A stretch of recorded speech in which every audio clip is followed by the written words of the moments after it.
Je vais donner maintenant la parole à un expert, Monsieur Henri de Rosy, qui est à la fois urbaniste et puis technicien de l'environnement, responsable d'une agence qui s'appelle l'agence Babylone et qui travaille évidemment beaucoup sur les questions de renaturation de la ville. Alors on sait que la renaturation de la ville ne présente pas seulement l'intérêt de la rendre plus agréable à vivre, mais elle a des impacts évidemment dans la lutte contre le changement climatique ou dans la réduction de ce qu'on appelle les îlots de chaleur. Elle a aussi des impacts sur la qualité de l'air, sur la filtration de l'air.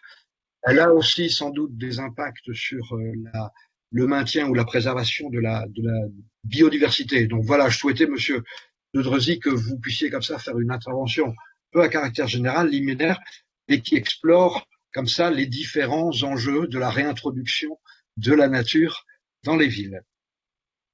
Genre juste un petit truc pour compléter. C'est vrai que Henri de Drezy nous avait vraiment épaté parce que vous étiez venu il y a 2 ans à l'Observatoire également sur l'environnement à Oui. l'Assemblée nationale et votre prestation était vraiment formidable. On aime ce que vous faites et je trouve que ça va séduire également les petites villes parce qu'il y a des petits trucs à faire qui sont pas chers du tout et qui peuvent être très utiles. Merci, c'est gentil, merci beaucoup. Ouais. Donc je peux partager l'écran, c'est bon, j'y vais? Ok, donc nature en ville. L'objet de cette petite présentation est dans l'esprit de ce que j'ai pu voir avant l'observatoire ou avec Centre-ville en mouvement, c'est-à-dire l'idée de donner une sorte de boîte à outils un peu élargie qui va donner des idées en termes de rôle et de type d'aménagement à nos élus qui vont pouvoir piocher dans ces quelques références. Donc on a fait une sorte de recueil de références, de projets réalisés qu'on a fait ou pas fait, qu'on a pu voir, qu'on a trouvé intéressants, et dans lequel, j'espère, ils pourront reconnaître différentes particularités, différentes facettes de leur ville, puisqu'elles ont toutes des visages très très différents et multiples. Donc là, on est dans une catégorie de petites villes, moins de 20 000 habitants. Donc toutes les références que je vous montre sont des villes de moins de 20 000 habitants ou à peine plus. Voilà. Donc, juste en 2 mots, Henri de Drezy, je suis paysagiste et urbaniste, associé fondateur de l'agence Babylone. Babylone, c'est une agence de concepteurs qui donc conçoit des espaces publics et privés. Notre travail, c'est de reconnecter l'homme et la nature, la ville et la nature, dans une idée de synergie, de symbiose, où l'un et l'autre seraient bénéfiques à un système un peu global. Voilà. Donc, je prolonge ce que disait Monsieur Boutry tout à l'heure. Je vais ouvrir sur cette notion de service rendu. On parle beaucoup de cette formulation en ce moment, les services rendus par la nature. Effectivement, on est dans une période de crise majeure. Je rappelle, c'est la 3e année de suite. On a les températures les plus hautes jamais enregistrées. 3 années de suite, ça y est, on commence à rentrer dans le dur et on va affronter des périodes un peu difficiles par rapport à tout cela. Et effectivement, la nature est a priori notre meilleure arme pour répondre à une bonne partie de ces problèmes. Et on dit planter des arbres, effectivement, la végétation, pas que les arbres, toutes les strates de la végétation, c'est intéressant de travailler en strates, apporte un certain nombre de services par rapport à ça, des services gratuits, permanents, naturels, qui se gèrent plus ou moins tout seuls. On parlait de l'assimilation du carbone, c'est faible, mais ça dépend des surfaces que l'on plante, quand même, ça joue un rôle. Pardon. De rafraîchissement, les plantes évapotranspirent, donc ça régule la température, ça produit de l'oxygène, ça réduit la pollution, ça assimile les poussières, ça produit de la biomasse que l'on peut réutiliser pour la combustion ou pour la fabrication, et ça absorbe également l'eau, ça permet de réguler des problèmes hydrauliques qu'on peut avoir dans certaines régions de France. Ça peut accessoirement aussi produire de la nourriture.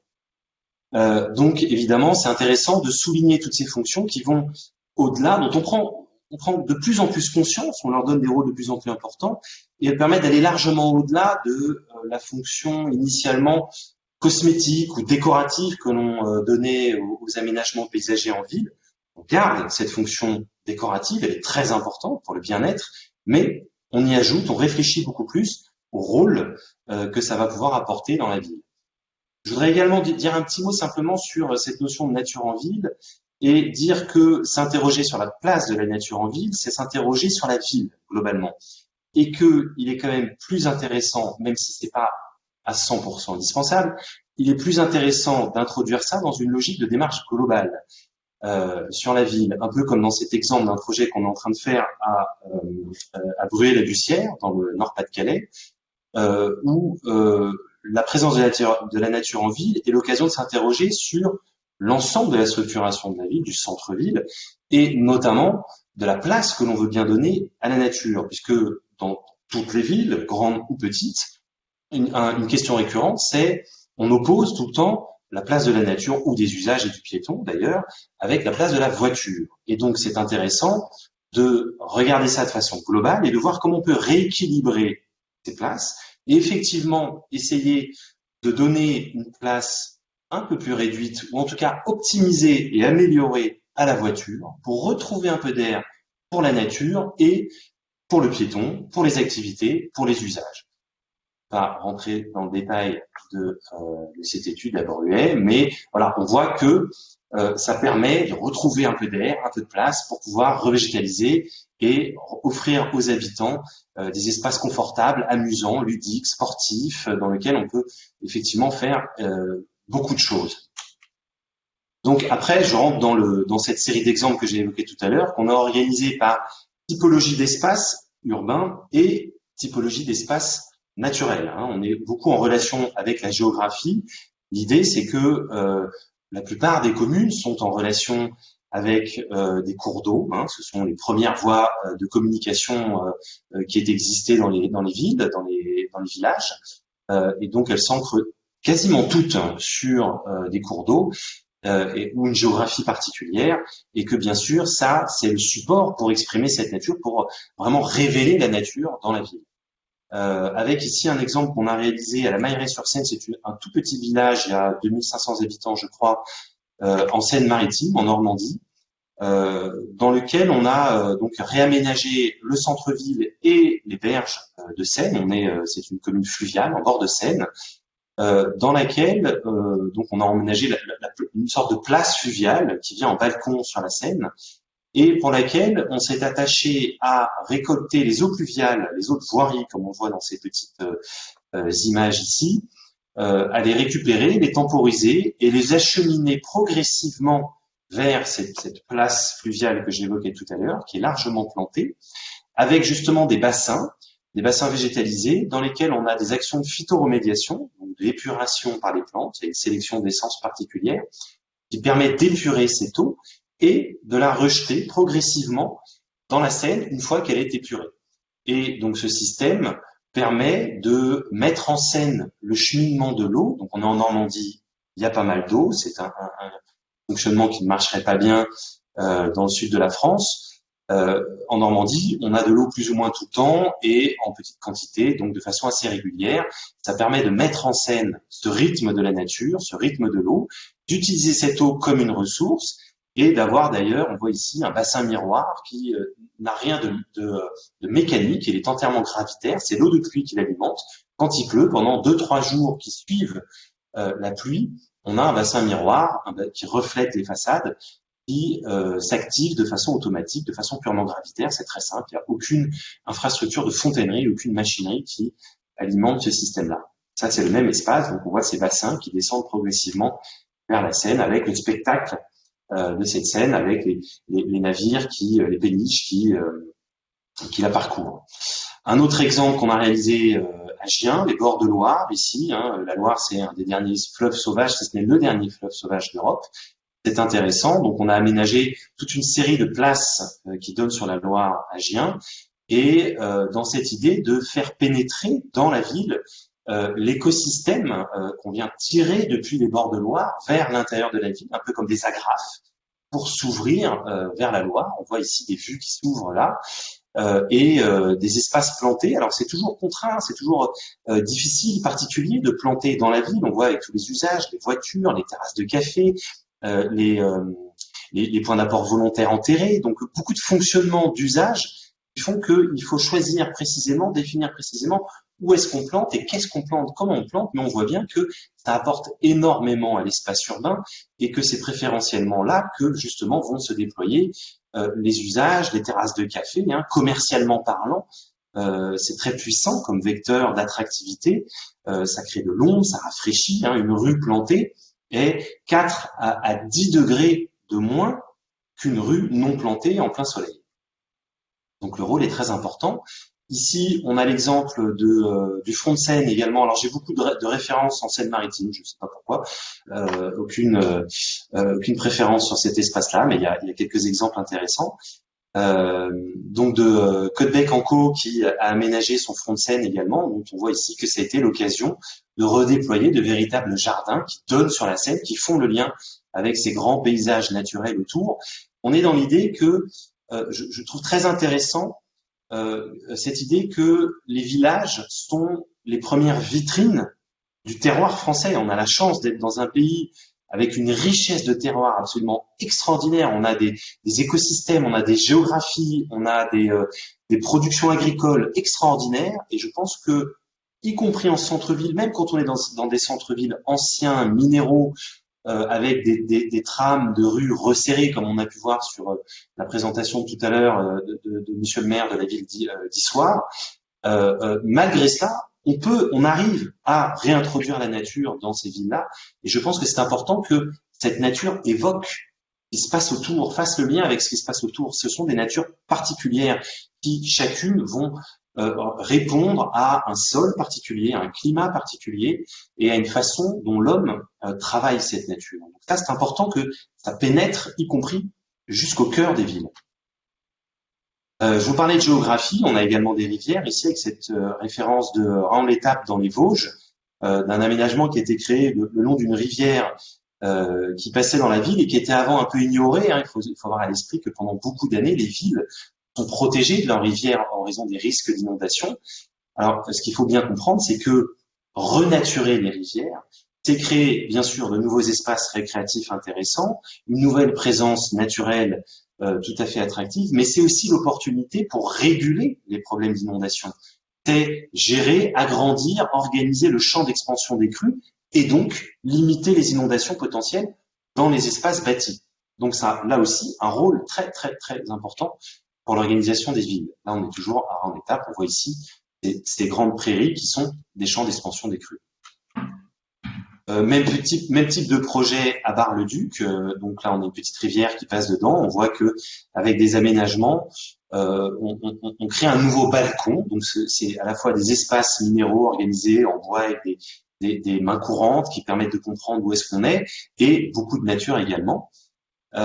Ici, on est à Villemur-sur-Tarn, donc en Haute-Garonne, avec un aménagement très simple. Je voulais aussi montrer que avec des budgets très limités, et là on est autour de 300 000 € de budget de travaux, on peut tout à fait créer des espaces attractifs, intéressants, agréables, qui permettent de se reconnecter à la nature et de mettre en scène vraiment ce paysage qui s'offre à la ville.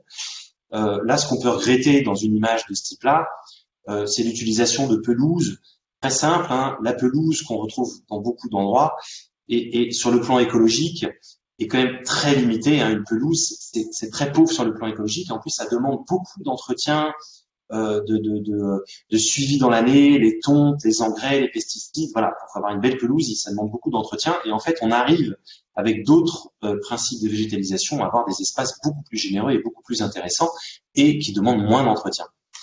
Là, je suis dans un exemple d'aménagement littoral à Veules-les-Roses, également en Seine-Maritime. Avec un aménagement hybride à la fois balnéaire avec piscine, des équipements et un parc là aussi d'ailleurs qui s'organise autour de cette petite rivière qui a créé cette baie dans la baie de Seine.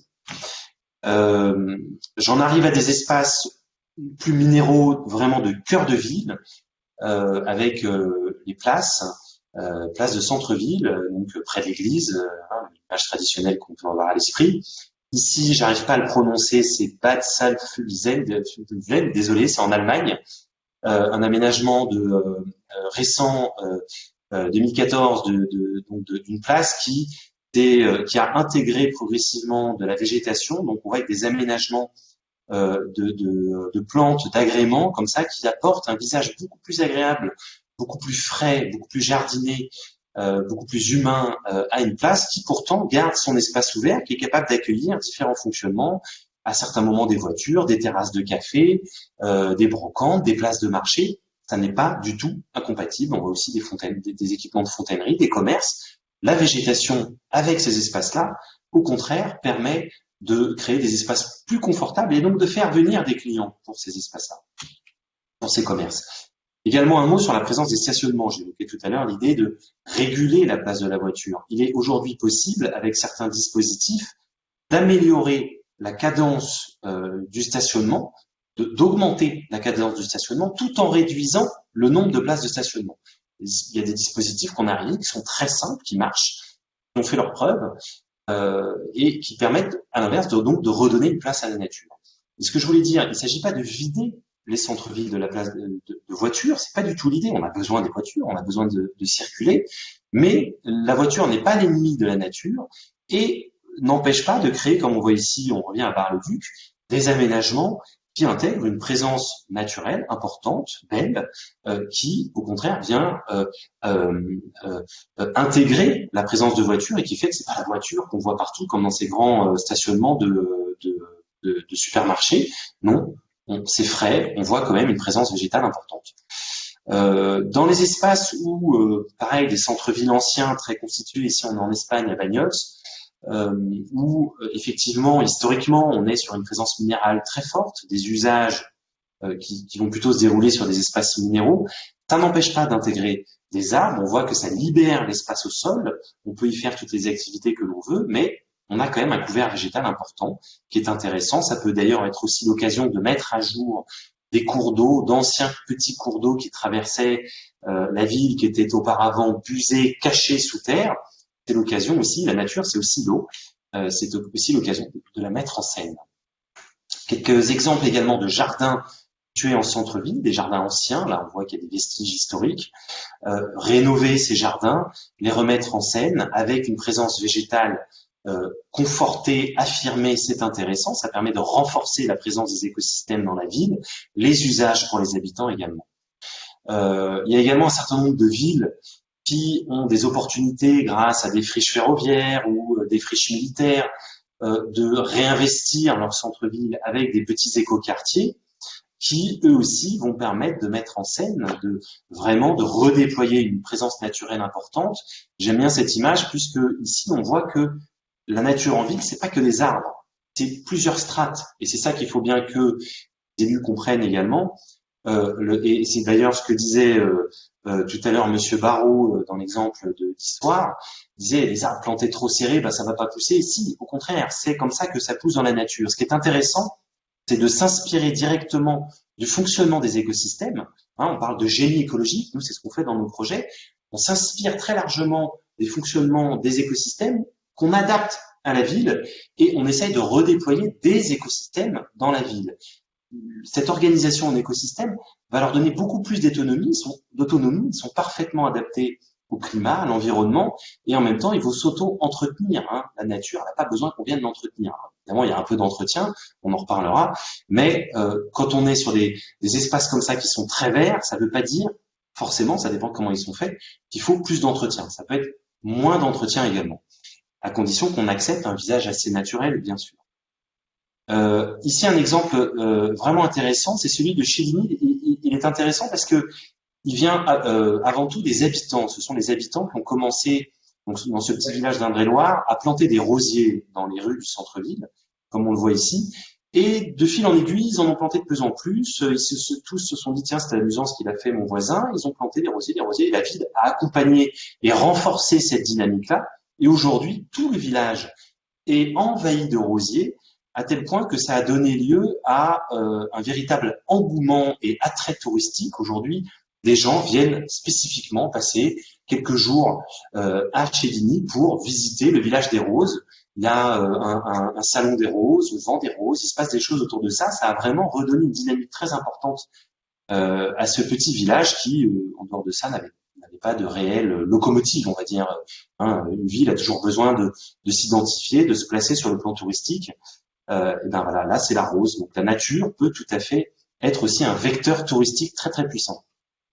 Là on est dans la commune de Vauréal dans le Val d'Oise avec des aménagements que la ville a elle réalisé, donc avec un visage, je vous disais, très naturel, très simple, qui récolte les eaux pluviales de surface, qui alimente, qui irrigue ces plantations qui sont très naturelles. Je parlais de gestion de ces espaces. Je voulais prendre pour exemple ce travail qu'on a fait pour la ville d'Issoudun il y a déjà quelques années sur la notion de gestion différenciée. C'est très important de bien comprendre que quand on introduit la nature dans la ville, il faut réfléchir à la façon dont on l'entretient. Donc, il y a des notions de gestion différenciée qui commencent à être assez connues. Il y a également la notion de gestion harmonique qui va un peu plus loin, qui est une gestion qui accompagne le milieu naturel, la dynamique naturelle. On va pas contre elle, on l'accompagne. Et un peu comme au judo, si vous voulez, on emmène la force de l'adversaire pour faire ce qu'on veut, pour lui faire faire ce qu'on veut lui faire faire. Et donc, en fonction des différents espaces, on va choisir des typologies d'aménagement. Je parlais tout à l'heure de milieux naturels qu'on réintroduit en ville et qu'on va organiser en fonction de différents espaces de prestige, des espaces d'accompagnement, des espaces rustiques, des espaces naturels dans la ville. Donc, c'est important aussi d'avoir cette vision-là pour pouvoir bien gérer ces espaces et pas y consacrer trop de temps et trop d'énergie. Ça ne sert à rien. Merci de votre attention. Ok, merci beaucoup, hein, Monsieur de Dreuzy. On a tous conscience qu'on vous a donné un temps limité. Votre intervention était dense. Comme l'a dit Pierre Creuset en introduction de notre rencontre, tout est enregistré et donc l'observatoire sera accessible, rediffusé sur le site de Centre-Ville en Mouvement. Pierre? Non, je disais je te voyais. Très intéressant. Oui. Et c'est vrai que des villages qui sont revus grâce à la nature en ville sont d'abord plus attrayants, et notamment pour le commerce, évidemment. Et puis, comme vous le disiez, hein, c'est la richesse de la France, et c'est génial. Je trouve les rosiers, les eaux pluviales qui sont utilisées pour faire des miroirs d'eau et tout, c'est très intéressant. Merci Pierre.